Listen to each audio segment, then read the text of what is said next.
Are you wondering how to lower your liver enzymes in a more natural way? Maybe you've been dealing with ongoing elevations or steadily going up liver enzymes and you're worried about the long-term implications of this. My name is Dr. Terranella, and in this video, we're going to look at some basic ways to lower liver enzymes naturally. We'll also look at some supplements and herbs to lower liver enzymes naturally. Again, my name is Dr. Terranella, and if you're new to this channel, I just want you to know that I make these videos to help you go beyond the basics of your health, whether it's a confusing lab test, symptom, diagnosis, or just on overall optimization of your health. I make these videos to help you get a better understanding of what's going on with your health. So if you like this kind of information on nutrition, hormones, health optimization, click on the like button and don't forget to subscribe to the channel to get more videos like this one. Now for a quick disclaimer, the information contained in this video is for informational purposes only. It's not intended as treatment for any medical condition or a substitute for seeing an actual doctor or medical professional. It should be used as an educational guide to deepen your understanding of your own health and treatment success. If medical attention is needed, don't delay in seeking that attention. All right, let's check out this question: how to lower liver enzymes naturally. In this video, we're going to look at how to lower liver enzymes naturally. And looking at this question, it's of course important to point out finding the cause is the most important thing, and eliminating that cause directly is the most natural way and the best way to lower elevated liver enzymes. We will discuss some natural treatments that you can take on as well, but I first wanted to list the most common reasons why people have elevated liver enzymes, so you can correct those and look into those as well. So one of the most common causes of elevated liver enzymes is non-alcoholic steatohepatitis, which is referred to as NASH, or non-alcoholic fatty liver disease. These are kind of the same mechanistic process that's happening where you have fatty infiltrates or fatty accumulation in your liver, which is causing those hepatocytes to burst open and spill into your blood. And then when you do your blood draw, you see elevations in those liver enzymes. So I did a separate video on that and how to look at that. So if you need more details on that, definitely look at that video, something surrounding dietary influences of elevated liver enzymes. The next most common influencer, of course, is alcohol. Now, some people are going to process alcohol differently, and there's some genetic things that are associated with how you process alcohol. And so 1 or 2 drinks a night may be causing your liver enzymes to go up, where someone else has 1 drink right before their test, and that causes their liver enzymes to go up. Other people may be able to have 3 or 4 drinks per day, per night, and not have elevation in their liver enzymes. And I've literally seen these different variations in my practice. So how you process the alcohol is important. You can't say, you can't have any alcohol because it's going to raise your liver enzymes. Now, of course, alcohol isn't good for you. It is poisonous. It does affect the liver, but just some people have harder time processing it than others. The third thing that's kind of an easy thing to eliminate is if you are taking Tylenol on a regular basis. Any kind of over-the-counter pain medication could have Tylenol in it. Now, the NSAIDs like ibuprofen, Aleve, and aspirin don't typically elevate liver enzymes. They're going to have more effect on your stomach and kidneys, but Tylenol definitely does. So if you're taking any products with Tylenol in it, that might be one place to look as well. Of course, there's many other causes of elevated liver enzymes that you should always try to investigate before you're trying to lower your liver enzymes with a natural product or supplement. In other words, it's better to remove the cause of the elevated liver enzymes than take a supplement for the rest of your life just to keep your liver enzymes in a normal range. That being said, it is sometimes hard to find out what the actual cause is.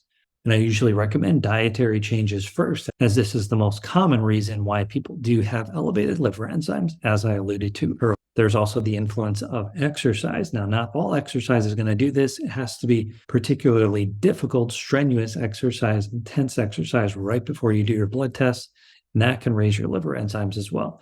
But if you're having ongoing elevated liver enzymes and you're not doing strenuous exercise, you kind of in a routine, that's not going to do it. But there's a separate video on that if you want to check that out as well. I'll also mention quick here that it's also important to establish that they actually are elevated after many, many tests before you go taking something to lower them. Maybe it was just a fluke, and the issue with exercise highlights that need to check multiple times before you go jumping to some conclusion that you have some sort of liver problem when maybe you actually don't. All right, with all that preambling out of the way, let's look at how to lower liver enzymes naturally. The first option that I want to discuss, because I think it is very safe and very effective at protecting your liver and helping your liver process toxins and various substances, is milk thistle. Milk thistle has been used for supporting liver and liver function for many, many years, and it's a very safe and effective herb.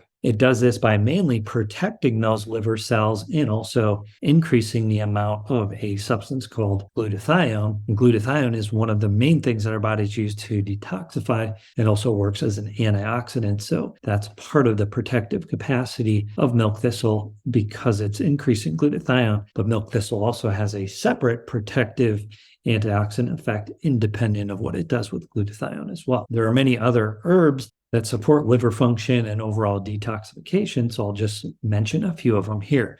Dandelion root and burdock root have been used for many years as liver tonics, and they do have a lot of overlap in how they work in our bodies to support liver function.